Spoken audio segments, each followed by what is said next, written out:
शिवनेरीवरती छत्रपती शिवाजी महाराजांचा जन्मोत्सव अत्यंत उत्साहात साजरा होतोय आणि यावेळेस मुख्यमंत्री देवेंद्र फडणवीस, उपमुख्यमंत्री एकनाथ शिंदे, अजित पवार उपस्थित राहिलेले आहेत। राज्यभरातून शिवभक्त किल्ले शिवनेरीवर उपस्थित आहेत। शिवाजी महाराज की जय, जय भवानी, जय शिवाजी अशा घोषणांनी शिवनेरी संपूर्ण परिसर दुमदुमलेला आहे। चित्तथरारक कसरती देखील यावेळेस सादर करण्यात आलेल्या आहेत।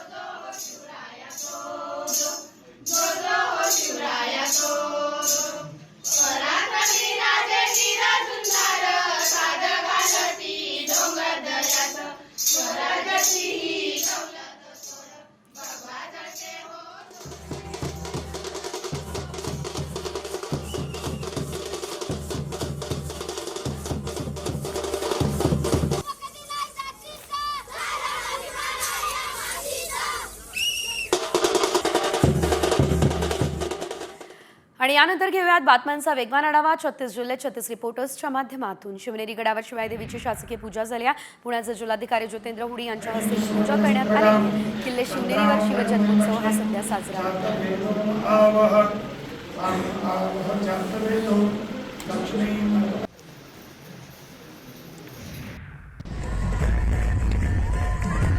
किल्ले शिवनेरीवरती छत्रपती शिवाजी महाराजांचा जन्मोत्सव सोहळा होतोय आणि निमित्त फटाक्यांची आतिषबाजी करत जल्लोष सुद्धा करण्यात आला असल्याचं बघायला मिळतं।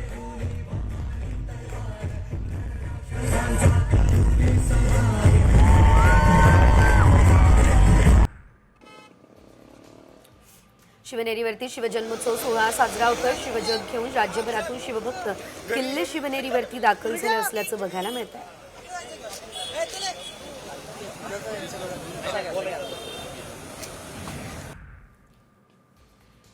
छत्रपती शिवाजी महाराजांचा जगातला सर्वात उंच असा पूर्णाकृती पुतळा हा जुन्नर तालुक्यात उभा राहणार आहे। त्यामुळे या पुतळ्याचे पाद्य किल्ले शिवनेरीत दाखल झाले।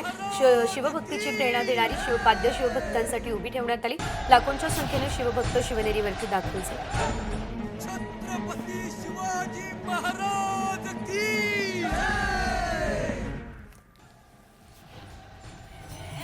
धाराशिवच्या कळंब शहरात राजमाता जिजाऊ स्मारकाचं अनावरण सोहळा झाला। ठाकरे गटाचे खासदार ओमराजे निंबाळकर आणि आमदार कैलास पाटील यांच्या हस्ते पुतळ्याचं अनावरण करण्यात आलेलं आहे। तर अवघ्या 5 दिवसांमध्ये या स्मारकाचं काम पूर्ण करण्यात आलंय। शिवजयंतीच्या पूर्वसंध्येला हे अनावरण करण्यात आलेलं आहे।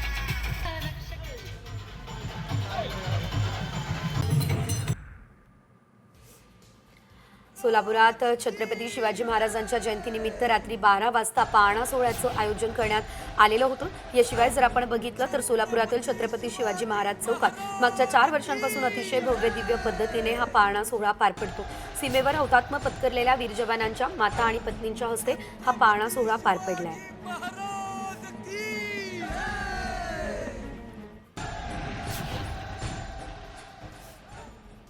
नागपूरमध्ये छत्रपती शिवाजी महाराज यांच्या जयंतीचा उत्सव सुरू आहे। नागपूरच्या महलातील छत्रपती शिवाजी महाराज यांच्या अश्वारूढ पुतळ्याजवळ उत्सवाला सुरुवात झाली। श्री शिवराज्याभिषेक सोहळा समितीच्या वतीने याचं आयोजन झालं। पारंपरिक वेशभूषेत अनेक तरुण आणि तरुणी पालखी सोहळ्यामध्ये सहभागी झाले।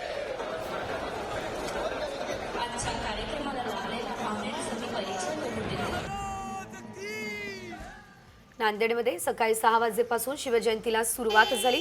महाराजांच्या अश्वारूढ पुतळ्याला दुग्धाभिषेक करण्यात आला। अखिल भारतीय छावा संघटनेच्या वतीनं हा दुग्धाभिषेक झाला। शिवजयंतीनिमित्त विविध कार्यक्रमांचं आयोजन सुद्धा या ठिकाणी करण्यात आलेलं आहे।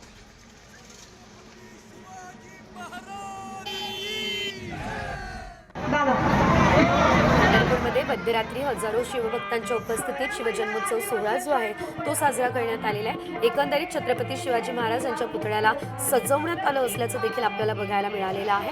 याशिवाय मध्यरात्री 12 वाजता छत्रपती शिवाजी महाराजांचा पाळणा सोहळा सुद्धा पार पडला असल्याचं बघायला मिळालं। याशिवाय शहरातील हजारो शिवभक्तांनी या दरम्यान गर्दी केली असल्याचं पाहायला मिळालं।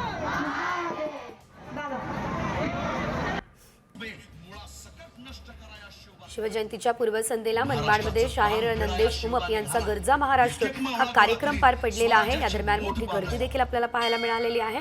शिवजन्मोत्सव ते राज्याभिषेक यावर हा कार्यक्रम होता। त्या कार्यक्रमासाठी मनमाडकरांनी मोठी गर्दी केली असल्याचं पाहायला मिळालं।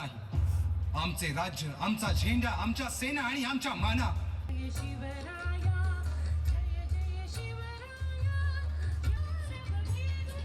दुबे मुळा पुण्यात शिवजयंतीनिमित्त वाहतुकीत मोठे बदल करण्यात आले असल्याचं बघायला मिळतंय. सकाळी 9 ते दुपारी 2 या वेळेत वाहतुकीत बदल असतील. जंगली महाराज रस्ता आणि फर्ग्युसन रस्त्यावरील वाहतूक व्यवस्था दुसऱ्या मार्गावरून वळवण्यात आलेली आहे. लक्ष्मी रस्ता, छत्रपती शिवाजी महाराज रस्ता, बाजीराव रस्ता या मार्गावरती मोठ्या प्रमाणात बदल सुद्धा करण्यात आलेले आहेत.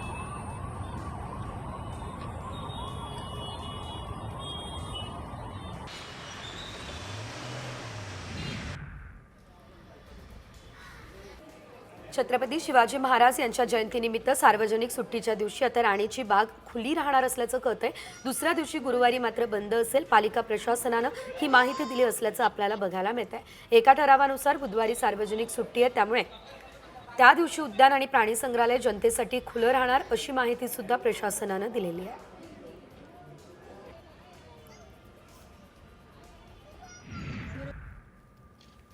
अंबरनाथ तालुक्यातील चामटोली ग्रामपंचायत हद्दीत गावकऱ्यांना चालायला रस्ते नाही, त्यामुळे नागरिकांचे हाल होत आहे. एकीकडे तालुक्यातील सर्व रस्त्यांचं काँक्रिटीकरण होत आहे, मग आमच्या गावातच अशी परिस्थिती नेमकी का, असा सवाल इथल्या रहिवाशांनी उपस्थित केलेला आहे.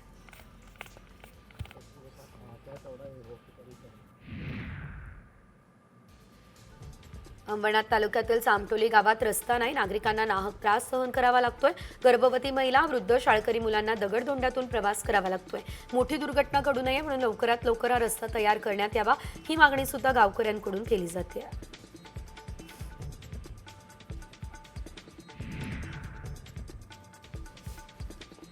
नांदेडमधल्या देगलूर तालुक्यातील नागरिकांना कालबाह्य झालेल्या खटारा बसमधून जीवघेणा प्रवास सध्या करावा लागतोय. देगलूर आगारातील 54 अशा एसटी बसेस कालबाह्य झालेल्या आहेत. या बसेस तात्पुरतं मेंटेनन्स करत वेळ मारून नेत आहे, असा आरोप सुद्धा प्रवाशांनी यावर केला असल्याचं बघायला मिळत आहे.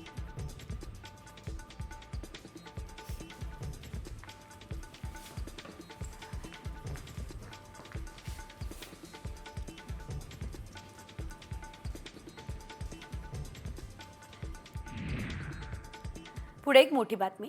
मोफत उपचारांसाठी तुम्ही जर रुग्णालयात जाणार असाल तर तुम्हाला परत जावं लागू शकतं, कारण राज्यात रुग्णालयामध्ये मिळणारे मोफत उपचार बंद होण्याची भीती आहे.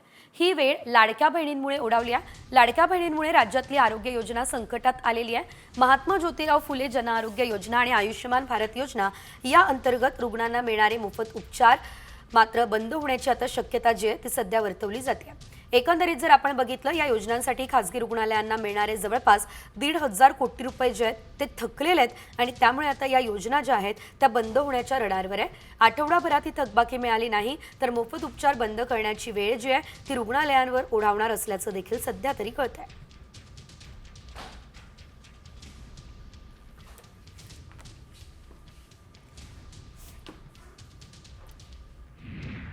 पुण्यात ड्युटीवरून घरी निघालेल्या एका पोलिसाला चौघांनी बेदम मारहाण केली. सेनापती बापट रस्त्यावरील रत्ना हॉस्पिटल परिसरामध्ये ही घटना घडली असल्याचं बघायला मिळतं.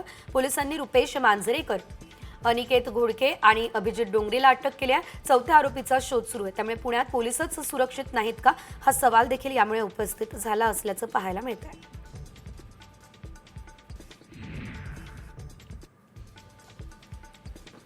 कल्याण डोंबिवलीमध्ये 65 इमारती बेकायदेशीर असल्याचं समोर आलं. उच्च न्यायालयानं म्हटलंय या इमारती तोडण्याचे आदेश केडीएमसीला देण्यात आलेले आहेत. या प्रकरणात बिल्डर आणि अन्य अधिकाऱ्यांवर कारवाई झालेली नाही असं रहिवाशांनी म्हटलं असल्याचं पाहायला मिळत आहे. रहिवासी केडीएमसी मुख्यालयावरती धडक देणार आहे अशी देखील माहिती आहे.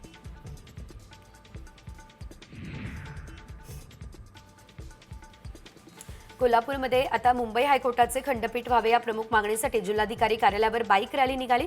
या मागणीकडे प्रशासनाचं दुर्लक्ष होत असल्यानं सरकारला आता जाब विचारण्यासाठी वकिलांच्या वतीने बाईक रॅली काढून तीव्र निदर्शनं सुद्धा करण्यात आलेली आहेत.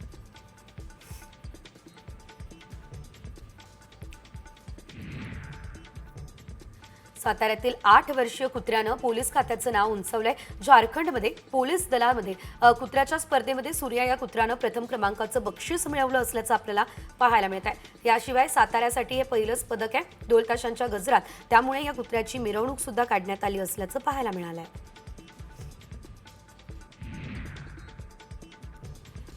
नागपूर जिल्ह्यातल्या पारशिवनीमधील शेताच्या टाकीत पडलेल्या बिबट्याची सुखरूप सुटका करण्यात आली असल्याचं आपल्याला बघायला मिळत आहे. ट्रान्झिट रेस्क्यू सेंटरच्या टीमच्या अथक प्रयत्नांनंतर बिबट्याला सुखरूप टाकीबाहेर काढण्यात आलं.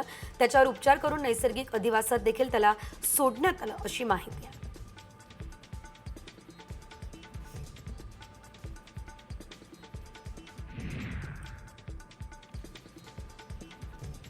भिवंडीमधील ठक्कर प्लाझा या शॉपिंग कॉम्प्लेक्समध्ये दुसऱ्या मजल्यावर भीषण आग लागली. आगीमध्ये 5 ते 6 दुकानं जळून खाक झाली आहे. अग्निशमन दलाकडून आग विझवण्यामध्ये मात्र यश आलं असल्याचं बघायला मिळतं.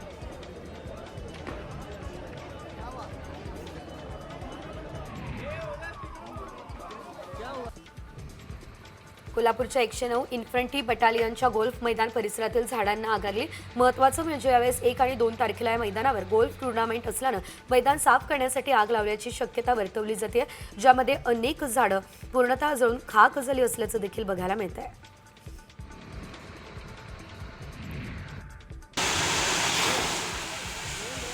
पुण्यातील म्हाळुंगे नानाच्या चाळीला आग लागली. पत्र्याची शेड असलेली 20 घरांपैकी 18 घरं आगीच्या भक्ष्यस्थानी सापडली असल्याचं देखील बघायला मिळालं. आगीचं कारण मात्र अद्यापही कळू शकलेलं नाहीये, कारण हे कारण आहे ते अस्पष्ट दिसतंय. यात कोणती जीवितहानी झालेली नाही, मात्र घरातलं सामान जळून पूर्णतः खाक झालं.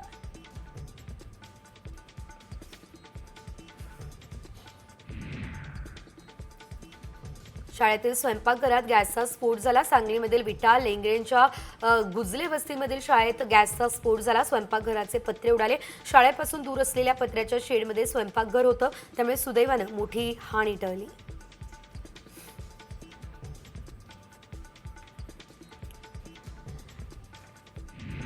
इमारतीत गाडीला प्रवेश नाकारला, त्यामुळे कार चालकानं 5 जणांना यावेळेस चिरडलं असल्याचं आपल्याला बघायला मिळत आहे. तर मीरा रोडच्या जेपी नॉर्थ उच्चभ्रू संकुलातील बार्सिनोला या इमारतीमध्ये हा प्रकार घडला. चालकाने मद्यपान केल्याची माहिती आहे. या प्रकरणी काशीगाव पोलीस ठाण्यात गुन्हा दाखल झालाय. अद्याप कुणालाही अटक मात्र करण्यात आलेली नसल्याचं कळत आहे.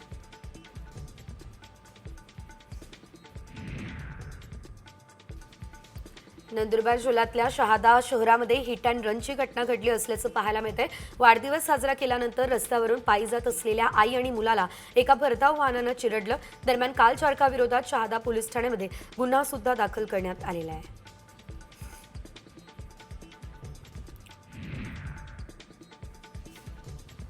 पुण्यातील खेड कृषी उत्पन्न बाजार समितीच्या चाकण बाजारातून शेतकऱ्यांच्या 44 कांद्याच्या गोणी चोरण्यात आल्या. सुमारे आपण पाहतोय 52,000 रुपयांचे कांदे चोरीला गेले. शेतकऱ्याचं मोठ्या प्रमाणात आर्थिक नुकसान झालं असल्याचं देखील आपल्याला पाहायला मिळत आहे. तर चाकण पोलीस स्टेशनमध्ये अज्ञात चोरट्याविरुद्ध या संदर्भात गुन्हा सुद्धा दाखल करण्यात आला असल्याची माहिती मिळते. रेशनमध्ये ज्वारी देण्याचा निर्णय शासनानं घेतला, मात्र अनेक रेशन दुकानांवर वितरित केली जाणारी ज्वारी खराब आहे, किडे पडले. अहिल्यानगरात स्वस्त धान्य दुकानात रेशन भरण्यासाठी आलेल्या नागरिकांनी या प्रकारासंदर्भात नाराजी सुद्धा व्यक्त केली असल्याचं बघायला मिळत आहे. तर माणसांना खाण्यायोग्य ज्वारी उपलब्ध करून द्यावी अशी मागणी सध्या तरी केली जाते.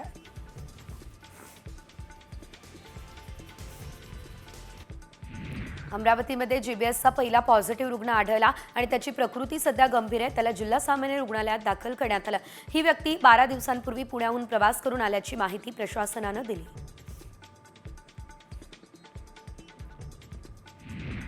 भारतात आता कॅन्सरवरची लस येणार आहे. केंद्रीय आरोग्य राज्यमंत्री प्रतापराव जाधव यांनी कॅन्सरच्या लसीसंदर्भात घोषणा केली. ब्रेस्ट कॅन्सरसाठी लवकरच ही लस येईल. ही लस 9 ते 16 वयाच्या मुलींना दिली जाईल. महिलांसाठीच्या कॅन्सरसाठी ही लस पुढच्या 5 ते 6 महिन्यांमध्ये उपलब्ध होईल. बेस्टचा प्रवास महागणार आहे. एसी आणि नॉन एसी बसेसचं भाडं वाढवण्याचा विचार आहे. सरकारच्या मंजुरीनंतरच हा प्रस्ताव लागू केला जाईल, पण सध्या बेस्टच्या भाडेवाढीवर कोणतीच अंतिम निर्णय झालेला नाही. ही माहिती एका वरिष्ठ अधिकाऱ्यानं दिली.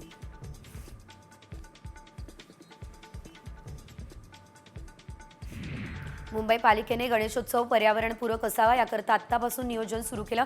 केवळ पर्यावरणपूरक मूर्ती घडवणाऱ्या मूर्तिकारांनाच यंदा मंडपासाठी परवानगी दिली जाणार आहे. उत्सवादरम्यान मूर्तीचं आगमन विसर्जन सुकर होईल एवढ्या उंचीची ही मूर्ती साकारण्यात यावी ही अट घालण्यात आलेली आहे.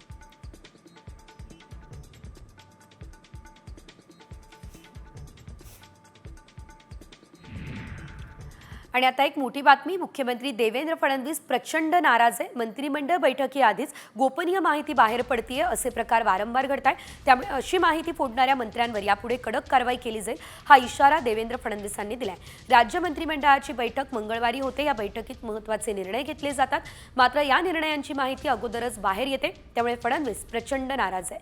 कोणतीही माहिती आधीच बाहेर फुटल्यास यापुढे कठोर कारवाई केली जाणार आहे असं यावेळेस फडणवीसांनी सांगितलं. अजून ते झालेलं नाही. अलीकडच्या काळामध्ये कॅबिनेट व्हायच्या आधी काही लोक अजेंडा छापतायत, ही चुकीची पद्धत आहे. आणि मी मंत्र्यांना देखील सांगितलेलं आहे की आपल्या कार्यालयांना सांगा, अन्यथा मला कारवाई करावी लागेल. कॅबिनेटचा अजेंडा हा त्या ठिकाणी पूर्णपणे गुप्त असतो, त्याचीच शपथ आपण घेतलेली आहे.